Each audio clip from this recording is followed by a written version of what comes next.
Hello friends, in today's video I'm going to discuss about the use of passive voice in IELTS. So it is very important to learn about the passive voice because first of all in your IELTS reading you will see many sentences which are written in passive voice. So if you have familiarity with the passive voice in English grammar, then you can easily understand those sentences. And moreover in IELTS writing there are some of the tasks in which we need to write sentences in passive form. More in speaking you need passive voice sometime. So first thing is when we need to focus more on the action than the doer, at that time we need passive voice. Then second is when we are explaining about the graph, that is process chart in writing task 1 in academic writing in IELTS, at that time we need to write sentences in passive form because we are explaining about a process. Then next is in speaking when you are generally saying something means that is not your own opinion, but that is the people's opinion, others opinion. At that time you use some of the hedges and those are in passive form and you are talking about something in general. And then for formal conversations, because I speaking is a formal conversation, at that time while talking about some of the things you can use passive form.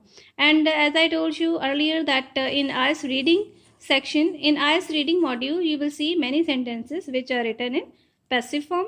So if you know the rules of passive form you can easily understand those sentences. Let's talk about the rules. In simple present tense, when we are writing or speaking in active form, we use subject first form with s or es and object. But when we change it into passive form or we want to say something in passive form which is there in simple present tense, we write or say object. Then we use is or am or are plus third form of the verb and by plus subject, means we focus more on the object rather than the subject. Let me show you an example. In active form, if I want to say this thing, I would say government constructs the roads.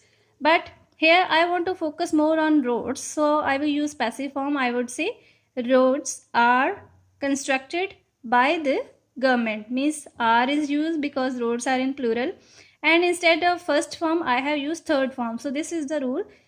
Object is mr, is or am or are, third form of the verb, this word by the government. One more example is there. In active I would say youngsters eat fast food more nowadays, but I want to focus more on fast food, right? For that I will say that sentence in passive form. I would say more fast food is eaten by the youngsters nowadays, right? So let's move to the second tense, that is present continuous tense. In active form, the rule of present continuous tense is subject is or am or are, according to the, it depends upon the subject. We will use the respective helping verb and then first form plus ing plus object. But in passive form what happens is we use object is or am or are plus this word being. If you see this word in reading also, the passive form of any sentence in reading, you can easily understand that something is in continuous form but it is in passive.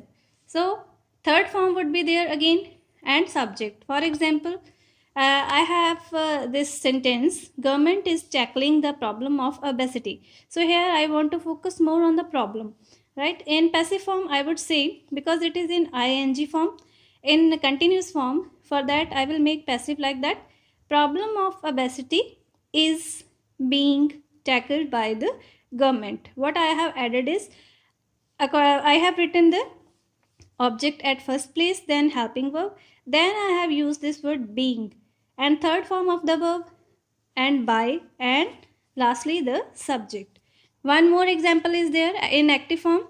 The example is scientists are conducting new researches, but I want to focus more on the researches, so I will use passive form. I would say new researches are being conducted by the scientist. Again there is the use of word being. Let's move to the next tense, that is present perfect tense. The rule of present perfect tense in active form is subject has or have plus third form of the verb and object. But in passive form, how is it made? First of all you write about object has or have, then you add the word been plus third form of the verb plus subject. For example, here is the sentence, government has implemented new laws. But in passive form I would say new laws have been implemented by the government. Now let's move to the simple past tense. What happens in the case of past tense? According to the rule, in active form we use subject, second form of the verb plus object. But when we are making passive form of the past tense, we use object plus was or were plus third form of the verb plus byword and subject. For example, in active, I want to say I completed my studies in science stream. But in passive, I would say my studies were completed in science stream. Means was were plus third form of the verb is used. That will make my sentence passive. So in IELTS writing, your sentence structures matter a lot because examiner will observe how many different sentence structures have you used, such as conditional sentences, passive sentences. So if you are using somewhere at some of the places, if you are using passive sentences, it will show your grammatical range. Next is past continuous tense. In active, we use subject, was, were plus first form plus ing plus object. It is as simple as that. But while making its passive form, what we do is object, we use was, were, same as in the active form, but we add the word being plus third form. So never get surprised when you see this combination, being word plus third form of the verb. If you have clarity about the rules of passive voice, you will easily understand that this sentence is written in passive form. For example, pollution was causing damage to historical buildings. But in passive, I would write like this: historical buildings were being damaged by the pollution. Let's move to the past perfect tense. In past perfect, in active form, we always use subject plus had plus third form of the verb plus object. For example, I say, I had solved all her queries. But in passive, what changes are there? We will add been word with had. Otherwise, everything is almost same. In passive, how would I make that sentence?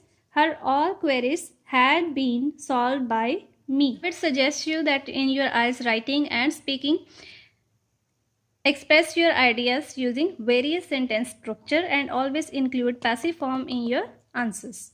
So if we talk about the future, in active we use subject, will or shall plus first form and object. For example, he will help me.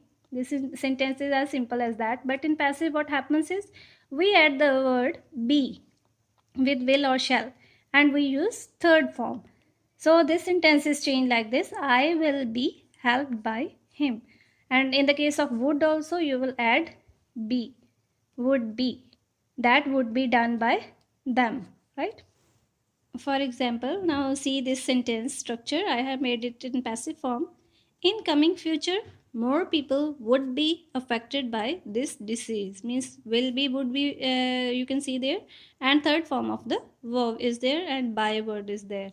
Means this sentence is future tense. This sentence is about future, but it is written in passive form.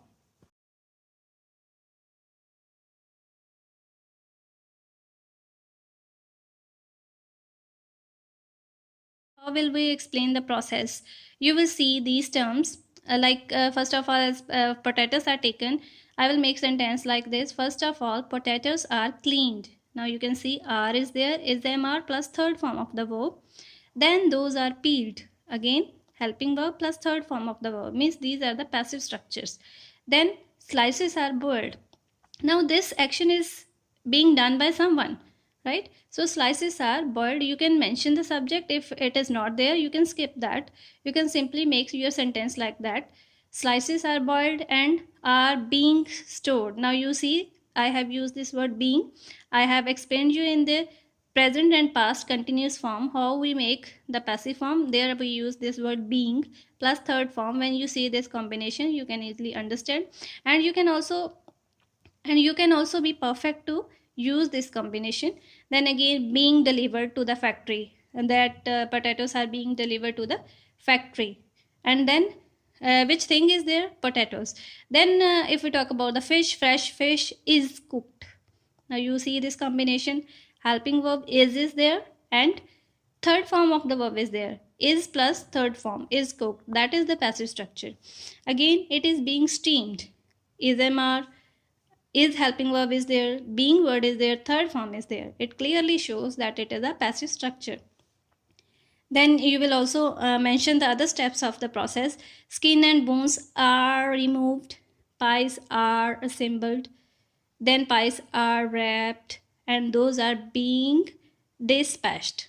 So being third form, helping verb third form. So whole the process will be explained in passive form. So that's why I recommend you to learn the passive forms properly before your IELTS exam. Besides this, when we are giving opinion, but that is not our own opinion, personal opinion, individual opinion, we are giving opinion from the side of other people. At that time we can say, we can start in speaking, we can start our sentence like this: it is believed. For example, the question is about video games are affecting the mental health of the children. So you are not sure about your opinion and your opinion is not asked. At that time you can start like this: it is believed that video games are affecting the mental health of the children. It is assumed that it is happening like that. It is suggested that this thing is going on. You can also say it is opined that this, and this. Like that. Means it will show that you are providing a general idea, general opinion of other people, but it is not solely your own personal opinion. So you can see these structures. These are the passive structures.